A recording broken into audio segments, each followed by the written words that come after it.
بسم الله الرحمن الرحيم.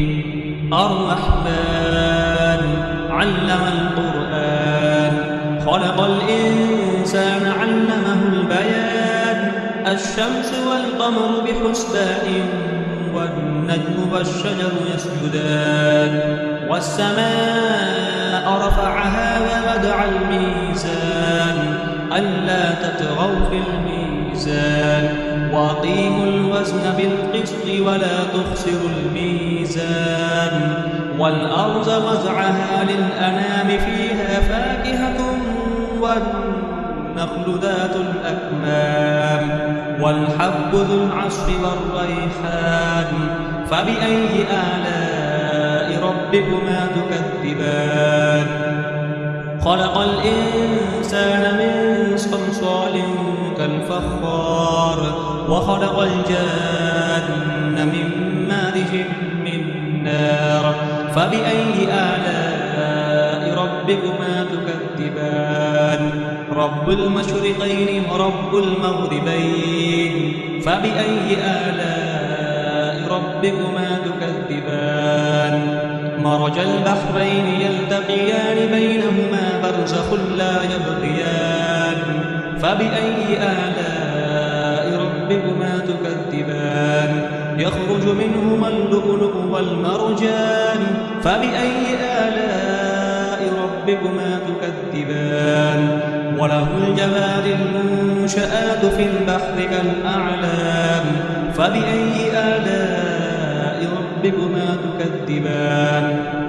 كل من عليها فان ويبقى وجه ربك ذو الجلال والإكرام. فبأي آلاء ربكما تكذبان؟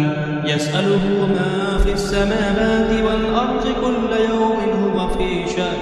فبأي آلاء ربكما تكذبان؟ سنفرغ لكم أيها الثقلان.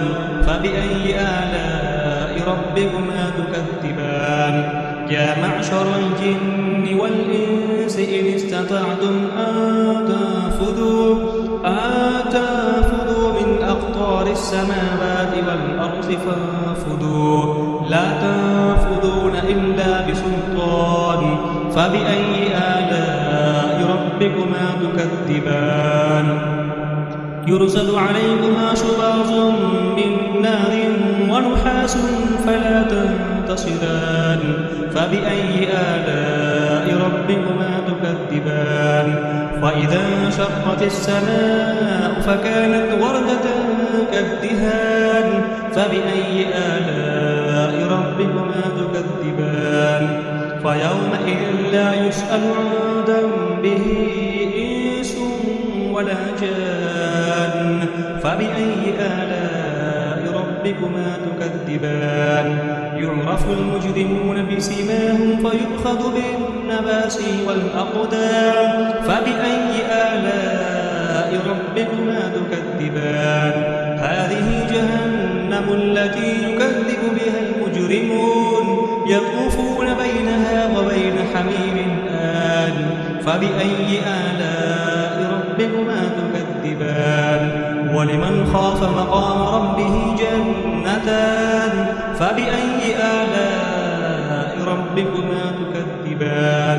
ذواتا أفنان. فبأي آلاء ربكما تكذبان؟ فيهما عينان تجريان. فبأي آلاء ربكما تكذبان؟ فيهما من كل فاكهة زوجان. فبأي آلاء ربكما تكذبان؟ متكئين على فرش بطائنها من استبرق وجنى الجنتين دان. فبأي آلاء ربكما تكذبان؟ فيهن قاصرات الطرف لم يطمثهن إنس قبلهم ولا جان. فبأي آلاء ربكما تكذبان؟ كأنهن الياقوت والمرجان. فبأي آلاء ربكما تكذبان؟ هل جزاء الإحسان إلا الإحسان؟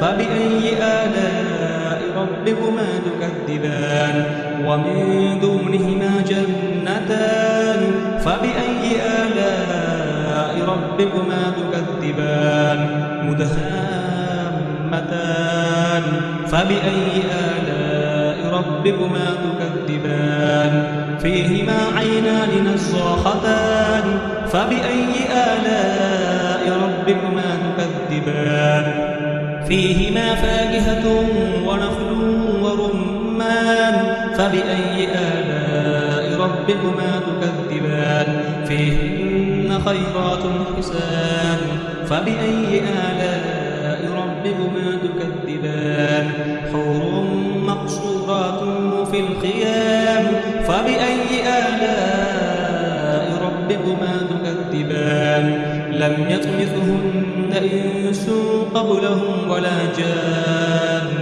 فبأي آلاء ربكما تكذبان متكئين على رفرف خضر وعبقري حسان فبأي آلاء ربكما تكذبان تبارك اسم ربك ذي الجلال والإكرام